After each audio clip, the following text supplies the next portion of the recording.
Das würde ich mir wünschen. Der blaue Pfeil. Hast du eine Ahnung, was der blaue Pfeil kostet? Macht es etwas aus? Bringt Befahren ihre Spielsachen nicht umsonst?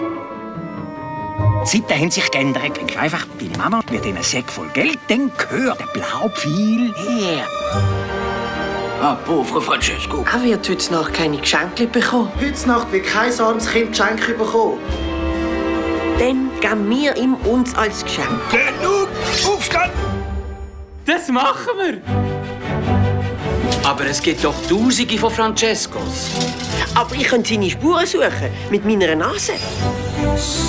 Au, es ist ja so riesig.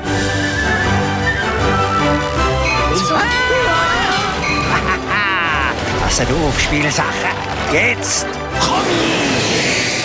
Oh, oh, nein!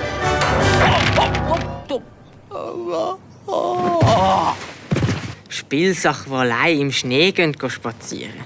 Das scheint äußerst schlecht organisiert zu sein. Francesco, er ist mein Freund. Kinder, ich liebe Kinder. Wir sind echte Spielsachen. Wir haben eine Seele.